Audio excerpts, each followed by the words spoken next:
Hey, it's Alex, and I'm back again to talk about Pilates industry stuff. And the number one question I have gotten since I launched this channel a few years ago. And that question is, which teacher training program do I recommend that you do? Oh my gosh, this is a huge one, and gonna cut it to you straight. I don't have a recommendation, not a single one. Um, so yeah, I've spent a lot of time thinking about how to film this, how to talk about this, how to articulate this. And this is me having gone through the programs that I've gone through. Again, I don't like to disclose it because I think that gives people feelings about things. And at the end of the day, I know that you're going to have good teachers in every institution. You're going to have not so great teachers in every institution. It just depends on the cards that you're given in your teacher training journey. But I'm speaking from a perspective of having talked to people and myself gone through programs with things like Balanced Body, with Bassi, with Polestar, Breathe Education, Body Motion in Europe, people who've done small independent programs that were related to the pre-Club Pilates world, people who've gone through Club Pilates training, people who've gone through classical trainings at small studios that are outside of New York, a whole big range of people and experiences. And this is the conclusion I've come to, is that there is not one single place that I can recommend that's going to be better than another. So let's kind of recap some of the things to think about when you're going through. And then I'm going to tell you right now, the reason why I don't have a single one to recommend is because the only people I know who've been like, I had a fairly decent teacher training program, and not anyone who's been, I don't know anyone who's like, oh, I had an amazing teacher training program. The only people I know who are like, yeah, I was pretty pleased with it, were the ones who got jobs immediately after. And they're like, I guess it was okay. I still have a lot of questions though. And again, that's a big, wide pool of schools and types of programs that people did. And everyone comes to the end of their graduation with more questions, I feel like, or realization once they start working that like, oh, I don't know if I am quite as prepared as I maybe thought I was. So let's talk about, though, things that I think you can do to help you set yourself up for the best teacher training journey, if that is the route that you decide to go down. So the number one, I've talked about this in my other videos, is making sure that you pick a program where the pricing and the schedule is realistic for you and your life.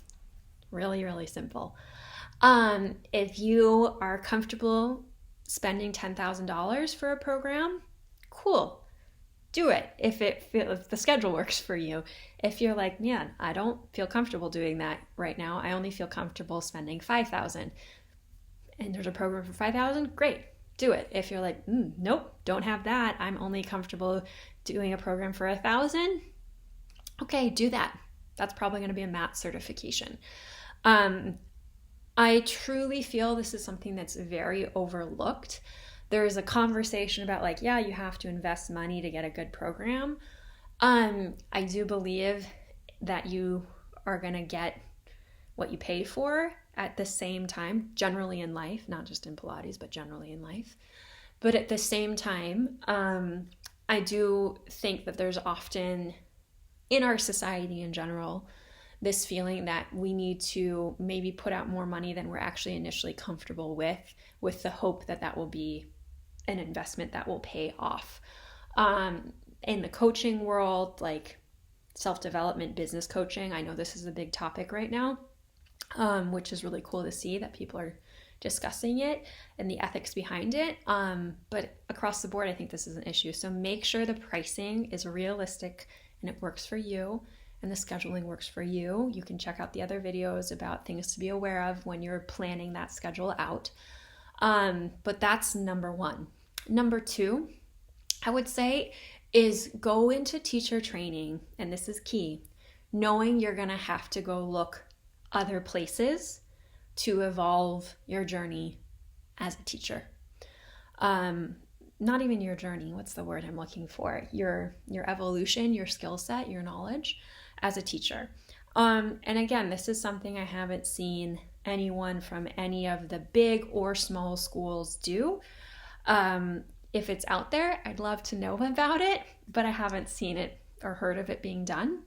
And that's where someone comes out of it seeing the various perspectives of how to teach this method, the various ways that we can teach movement and movement skills, and then how the business elements of all of these different things come together. What I am seeing right now is increasingly schools kind of trying to lean into their identity as an institution, their brand.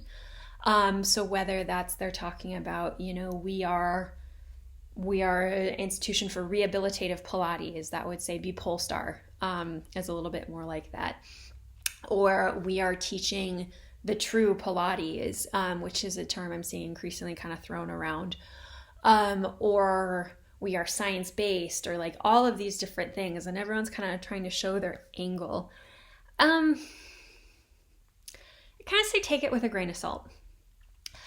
And specifically when you have people talking about like the true Pilates as well, which I'm starting to see a lot more of and I'm getting a little bit irritated with. The true Pilates, if you're going to say it's what Joseph Pilates taught, there's 2 people alive right now that I can think of the top of my head in the Pilates industry who were taught directly by Joseph Pilates. And only one of them I know right now is actively working and teaching. And that person and their program does not teach entry-level teachers. They only teach experienced teachers. His name is Jay Grimes. I haven't done any programs with him, but I know people who have. But when people say that, I don't really know what the point of it is, because if you weren't taught by Joseph Pilates, how can you say it's the true Pilates? I don't really know what that means. And when you go through your program, I think it's really important to remember there's going to be a lot of different perspectives on how to teach Pilates, and that's totally okay. And that's actually really cool. And that's what makes Pilates really interesting to teach. So when you go into it, know you're going to have to learn what this one school is saying, but you're going to be a much more satisfied, helpful teacher if you also spend your time learning all of the different ways that Pilates is taught. And there are tons of teachers right now, second generation teachers right now, who have continuing education programs, whether it might be talking about the specific way that their first generation teacher taught, why it is. You might just learn those exercises. You might learn teaching techniques. You might learn all kinds of different stuff. It depends on the person. But know that that's probably going to be another part of your Pilates teacher experience. I think will set you up for more success. Oftentimes we talk about it, how like your first teacher training is like your undergraduate degree, and then you might do like a mentorship or something like that as your graduate degree. I personally am not a fan of just doing the single track mentorship with one person in the Pilates industry. But I do think it's really helpful to go work with a bunch of different people and see all the different lenses which they teach from. And then from there, figuring out what is your individual teaching identity, not the identity of you as a balanced body teacher or as a Bassi teacher or as a Polestar teacher or as the Clara's Pilates studio down the street teacher or any of those things, but really what is it that you as a teacher bring to the table and how is it that you want to go about this? So those are really the 2 things that I would keep in mind with your teacher training program. The last thing I want to say is, I know that it's really overwhelming and it's a really big deal to be trying to figure out which program it is you want to do and what's the investment you want to make and all of the questions and the self-doubt that can go into it. And I appreciate that and respect that. And that's why I've created this channel. sometimes, when I think about the content I upload, I want to make sure that I'm not seeming like too negative, but I also want to be honest with you because I know that there's moments in my teacher training journey and many of my friends and peers where we just wish that we'd had a better understanding of like what was going on, what was the right decision to make. So yeah, just keep that in mind. I know it's tough. I'm going to be starting up some courses if you want more like one-on-one guidance and attention, and also to kind of contextualize everything. So if you want more information of that, add yourself to the email list and I'll send some info out. Always trying to keep this channel as open as possible to share information. And yeah, let me know. I hope this was helpful. I know it was a non-answer, but that's okay too, right? Have a good one.